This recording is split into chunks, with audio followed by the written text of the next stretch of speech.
और दूरी के तीसरे वीडियोज में आप लोगों का स्वागत है। दोस्तों, अगर वीडियो आप लोगों को अच्छा लगे तो लाइक शेयर एंड सब्सक्राइब जरूर कीजिएगा। इस वीडियो में हम लोग 9.2 के क्वेश्चन नंबर 4 से शुरू करते हैं। ठीक है, अब क्वेश्चन नंबर 4 क्या कहता है कि भूमि के एक बिंदु से जो मीनार के पाद बिंदु से 30 मीटर की दूरी पर है। ठीक है, तो हम हाइट एंड डिस्टेंस के क्वेश्चंस को बनाने के लिए क्या करते हैं, स्टेप बाय स्टेप उसको फिगर ड्रॉ करते चलते हैं। ठीक है, फिगर बनाते चलेंगे। तो क्या कहता है कि भूमि के एक बिंदु से जो मीनार के पाद बिंदु से 30 मीटर। सबसे पहले हम एक छोटा सा मीनार बना लेते हैं। ये हमारा मीनार हुआ। ठीक है, और ये हमारा मान लेते हैं ये हमारा लैंड भूमि है। ठीक है, जो मीनार के पाद बिंदु से कितना मीटर की दूरी पर है, मान लेते हैं ये हमारा मीनार है और मीनार के पाद बिंदु से कितना मीटर की दूरी पर है, 30 मीटर की दूरी पर है। ठीक है, अब मीनार के शिखर का उन्नयन कोण कितना डिग्री है, 30 डिग्री। तो मीनार का शिखर ये हुआ, मतलब टॉप। ठीक है, शिखर का उन्नयन कोण कितना डिग्री है, 30 डिग्री। तो यहाँ पर क्या लिख देते हैं हम, 30 डिग्री। ठीक है, तो क्या कहता है कि मीनार की ऊंचाई ज्ञात कीजिए। तो मीनार तो हमारा यही है, इसी का ऊंचाई हमें ज्ञात करना है।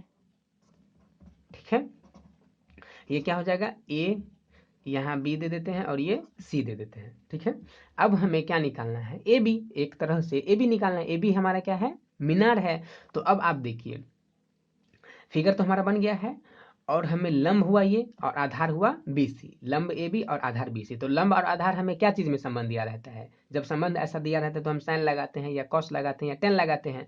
तो हम एब्सोल्युटली 10 लगाएंगे। क्यों, क्योंकि tan थीटा इक्वल टू लंब बटे आधार। वो फॉर्मूला लगा के हम इसका मान निकाल सकते हैं। अब हम सबसे पहले थोड़ा सा लिख देते हैं क्या, कि माना AB इक्वल टू H मीनार की ऊंचाई है, मीनार की ऊंचाई है। ठीक है, कोई दिक्कत नहीं। देखिए, अब क्या करते हैं हम लोग, त्रिभुज। ठीक है, ट्रायंगल किसमें, ABC में। यहाँ पर 90 डिग्री होता है ABC में। ठीक है, कितना डिग्री का लगाएंगे वैल्यू हम, 30 degree. tan 30 degree equal to क्या हो जाएगा हमारा, AB बाई BC। क्योंकि फॉर्मूला तो वही होता है, लंब बटे आधार। तो लंब बटा आधार मतलब परपेंडिकुलर बाय बेस। ठीक है, अब √3 का वैल्यू क्या होता है हमारा, देखिए 1/√3। tan 30 डिग्री, tan 30 डिग्री का वैल्यू क्या, 1/√3 इक्वल टू AB का वैल्यू क्या हम माने हुए हैं, H। ठीक है, BC क्या हो जाएगा हमारा 30, BC 30 है। ठीक है, अब देखिए यहाँ जब H को √3 से ऐसे जब रहता है तो क्रॉस मल्टीप्लीकेशन होता है, 1 को 30 से, H को √3 से। तो क्या हो गया हमारा, H √3 इक्वल टू क्या, 30। ठीक है, और जब ये 30 हो गया तो अब हम फिर क्या लिखते हैं यहाँ पर, H इक्वल टू 30/√3। √3 सर गुना में है, इस आया तो भाग में। अब ये तो क्या है, नीचे में रूट है। तो हम चाहते रहते हैं हर क्वेश्चंस में कि अगर आंसर इस तरह से निकले तो रूट नीचे से रूट को हटाने का कोशिश करते हैं। ठीक है, जब नीचे से हम हटाएंगे कब, जब रूट को रूट ही से गुना कर देंगे। तो क्या करते हैं, √3 ऊपर में भी और √3 नीचे से मल्टीप्लाई कर देते हैं। ऐसा क्यों की, क्योंकि बाद में अगर हम √3 और √3 को काट देंगे तो बाद में कि बचेगा हमारा 30/√3 ही। ठीक है, अब देखिए 30 को √3 से गुना करेंगे तो क्या हो जाएगा, 30√3 बटे √3 को √3 से गुना करेंगे तो क्या हो जाएगा हमारा 3। अब 3 से हम अगर 10 को भाग दे, ठीक है, 3 से 30 को काटेंगे तो क्या आ जाएगा हमारा 10। ठीक है, और ये क्या हो गया √3। तो अब हम लिख सकते हैं क्या, कि अतः मीनार की ऊंचाई AB इक्वल टू कितना हो गया हमारा 10√3 मीटर आंसर। ठीक है, अब हम लोग बढ़ते हैं क्वेश्चन नंबर 5 की ओर। स्क्रीनशॉट ले सकते हैं आप, इस वीडियो स्क्रीनशॉट ले लें या फिर वीडियो पॉज करके आप लोग इसको लिख सकते हैं। ठीक है, क्वेश्चन नंबर 5। क्वेश्चन नंबर 5 क्या कहता है मेरा, देखिए कहता है कि भूमि से 60 मीटर की ऊंचाई पर, भूमि से 60 मीटर की ऊंचाई पर एक पतंग उड़ रही है। अब देखिए हम मान लेते हैं कि ये हमारा भूमि है और पतंग हमारा यहाँ उड़ता है। ठीक है, ये हमारे यहाँ पर क्या है, हमारा पतंग है। ठीक, और ये पतंग जो है तो भूमि से कितना मीटर ऊंचाई है, 60 मीटर, 60 मीटर ऊंचा हमारा पतंग है। ठीक है, और उसके बाद क्या कहता है कि पतंग में लगी डोरी, अब मान लीजिए ये भूमि है तो यहाँ से पतंग की डोरी ये हुई, ठीक है, अस्थायी रूप से भूमि के एक बिंदु, भूमि के एक बिंदु से बांध दिया गया है। अब भूमि के साथ डोरी का झुकाव, ये जो डोरी है यह भूमि के साथ कितना डिग्री पर झुका हुआ है, 60 डिग्री पर झुका हुआ है।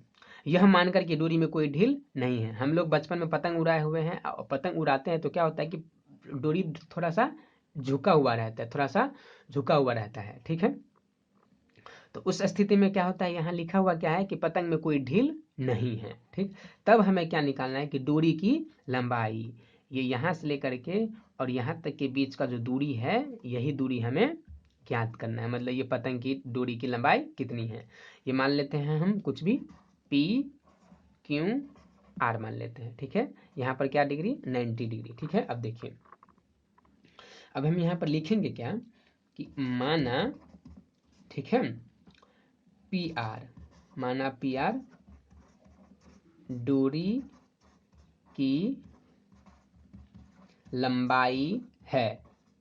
ठीक है, मान लेंगे हम कि पी आर क्या हमारा डोरी की लंबाई है। ठीक है, अब देखिए उसके बाद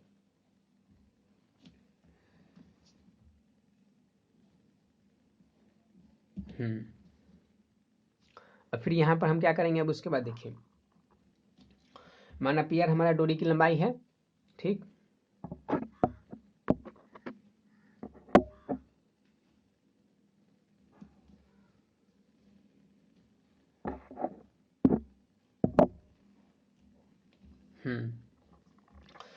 पी आर डोरी की लंबाई हो गया। तो अब देखिए हम ले लेते हैं ट्रायंगल कौन सा, पी क्यू आर। ठीक है,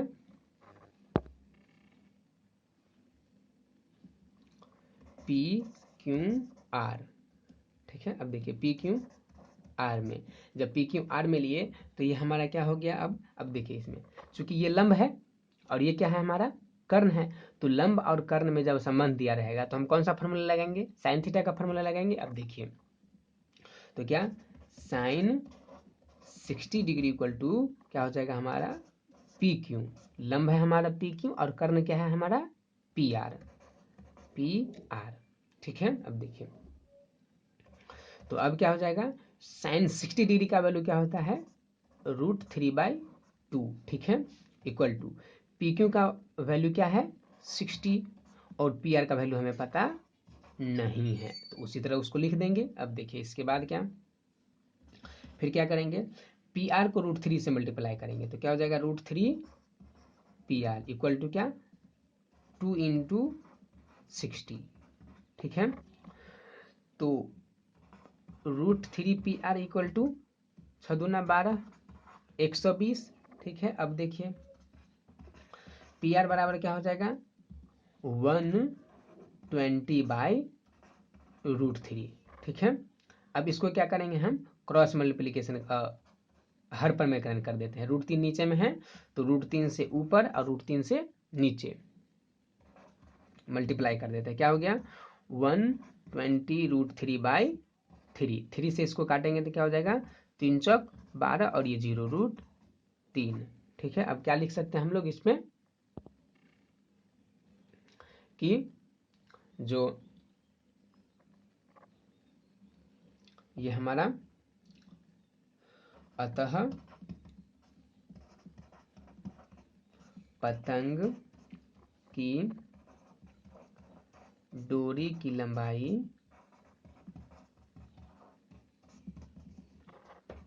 40√3 मीटर।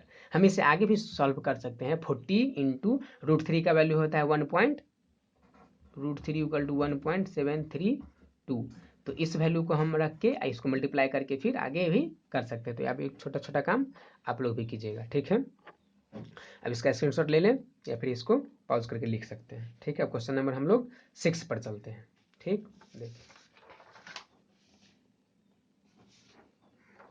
देखिए क्वेश्चन नंबर 6 क्या है। क्वेश्चन नंबर 6 ये कहता है हमारा कि 1.5 मीटर लंबा एक लड़का है, ठीक है। 30 मीटर ऊंचे भवन के एक शिखर से कुछ दूरी पर खड़ा है, मतलब कोई लड़का है जो एक भवन मतलब कि बिल्डिंग है, उस बिल्डिंग का ऊंचाई है वो है हमारा 30 मीटर।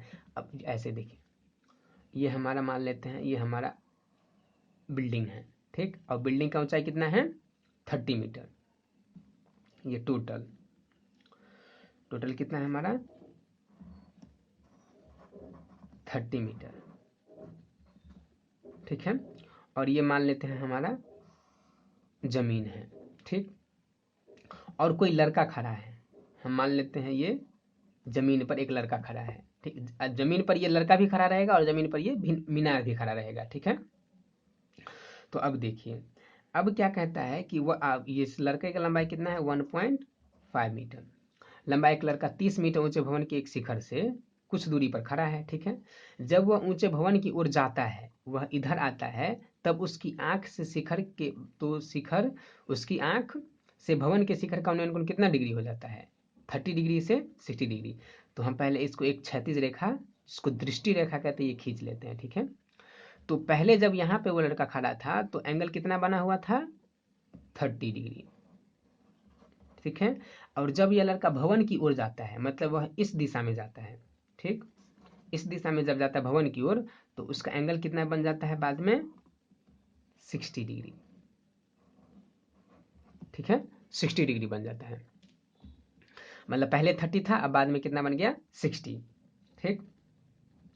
अब क्या, अब ये जो हम मान लेते हैं इसको, ये है हमारा A B C D E F, ठीक। A B C D E F.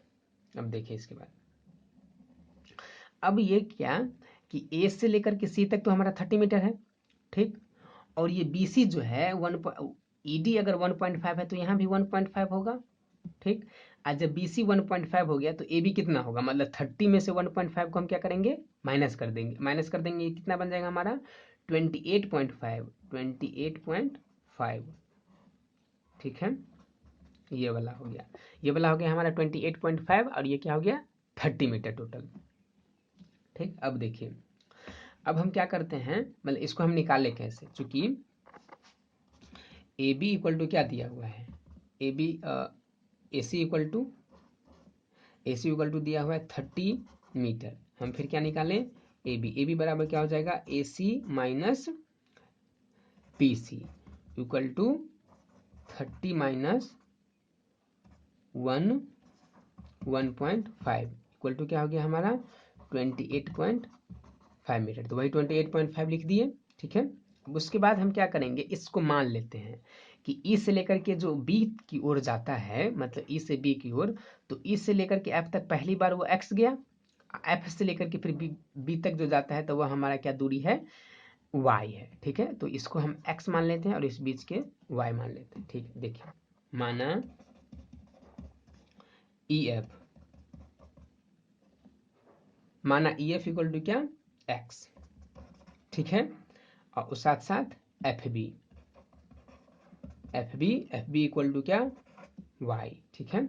ई से लेकर के एफ तक का दूरी हम मान लिए एक्स और वाई से बी तक का दूरी मान लिए हम लोग वाई से एफ से बी की दूरी क्या मान लिए हम लोग वाई, ठीक है। अब देखिए फिर से, अब हम ले लेते हैं त्रिभुज, चूंकि त्रिभुज ए बी और एफ में, ठीक है। ए बी एफ में जब हम लेते हैं तो देखिए हमारा यह वाई, हमको तो कर्ण से मतलब है नहीं, तो ए बी और ये वाई है, तो क्या करेंगे हाँ, लंब है हमारा ये और ये क्या है हमारा आधार, तो लंब बट्टे आधार संबंध दिया है, तो हम क्या लगा देंगे फॉर्मूला tan थीटा का। तो कितना डिग्री लगाएंगे tan 60 डिग्री, इक्वल टू क्या हो जाएगा हमारा A B by F B, ठीक है। अब देखिए tan 60 डिग्री का वैल्यू क्या होता है √3। अब ये क्या है ए बी का मान कितना है हमारा 28.5, ठीक है। और ये एफ बी का वैल्यू कितना है हमारा y है, तो y लिख देते हैं। अब देखिए इसीलिए अब y से √3 को गुना करेंगे तो क्या हो जाएगा y √3 इक्वल टू 28, तो y इक्वल टू क्या हो जाएगा हमारा 28.5/√3। ठीक है, अब हम लोग कहाँ ले लेते हैं, देखिए हम नेक्स्ट पेज पे चलते हैं हम लोग। ठीक है, इसको आप लोग स्क्रीनशॉट ले सकते हैं या फिर वीडियो पॉज करके लिखिए। नेक्स्ट पेज पे चलते हैं हम लोग। देखिए अब हम ले लेते हैं, अब किस त्रिभुज में लेंगे, एक बार तो हम लोगों ने इस त्रिभुज में ले लिया, यहाँ छोटे त्रिभुज में ले लिया, अब हम पूरे बड़ा त्रिभुज में लेंगे ए बी और ई में। ए बी ई में जब लेंगे तो क्या हो जाएगा हमारा, आधा x प्लस वाई और लंब क्या हो जाएगा हमारा, ए बी ही रहेगा। ठीक है, अब देखिए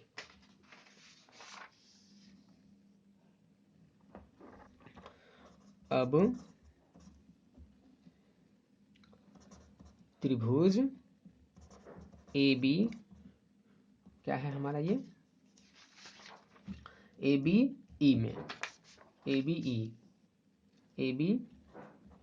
ई में। ठीक है, देखिए कितना डिग्री ले लेंगे हम, tan 30 डिग्री। और जब tan 30 डिग्री ले लेंगे तो क्या हो जाएगा हमारा फिर 28.5/x प्लस वाई। ठीक है, देखिए तो tan 30 डिग्री का मान क्या, 1/√3 इक्वल टू क्या 28.5/x प्लस वाई। तो क्या हो जाएगा अब फिर ये x plus y equal to क्या 28.5√3। चूंकि हमें y का वैल्यू पता है। ठीक है, देखिए तो अब हम एक स्टेप और लिख देते हैं, x equal to 28.5√3 minus y. ठीक है, तो x इक्वल टू क्या हो जाएगा, अब 28.5√3 माइनस वाई का वैल्यू हमें पता है क्या, y का वैल्यू अभी हम लोगों ने निकाला है क्या 28.5/√3। ठीक है, उस वैल्यू को यहाँ हम पुट कर देते हैं 28.5√3 माइनस y का वैल्यू क्या लिख देते हैं, y का वैल्यू जो हमारा है क्या 28.5/√3। ठीक है, अब देखिए यहाँ से हम x की वैल्यू निकालते हैं, इक्वल टू क्या एलसीएम क्या हो जाएगा √3। ठीक है, तो क्या हो गया हमारा, अब 28.5√3 को हम इससे गुना करेंगे, 28.5√3 इंटू √3 माइनस क्या हो जाएगा 28.5।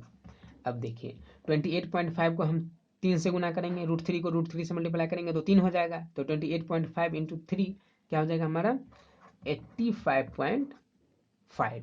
ठीक है, माइनस 28.5 इक्वल बट्टे क्या हो जाएगा हमारा √3। ठीक है, और जब इसको माइनस करेंगे तो हमारा क्या निकल के आ जाएगा 57। 5 15 में 60 घटेगा तो 7, और ये क्या हो जाएगा हमारा 6 में 7 में 2 घटेगा तो 5, 57 नहीं 5 तो कट जाएगा 0.5. ठीक है, अब बट्टा क्या हो गया √3। अब क्या करेंगे हम फिर इसको, देखिए तो 57/√3 इंटू √3/√3 इक्वल टू क्या हो गया 57√3/3 इक्वल टू क्या 3 से इसको अगर हम काटेंगे तो कितना हो जाएगा 19 या 57 इक्वल टू 19√3 मीटर। अब हम लोग लिख सकते हैं क्या कि अतः x जो यही तो हमारा वैल्यू निकालना था, ये पहले वो लड़का ई पर था, वो ई से एफ की ओर कितना दूरी चल के गया, ई से एफ की ओर वह कितना दूरी तक चल के गया, तो हम x माने हुए थे तो वही x हमारा क्या हो गया आंसर हो गया। ठीक है, ये हमारा x ही है, x का ही वैल्यू हम लोग निकाले 19√3, तो लिख सकते हैं क्या कि अतः वह लड़का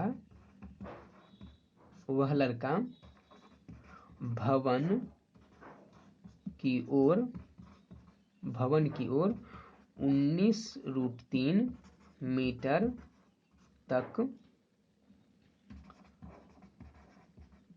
चलकर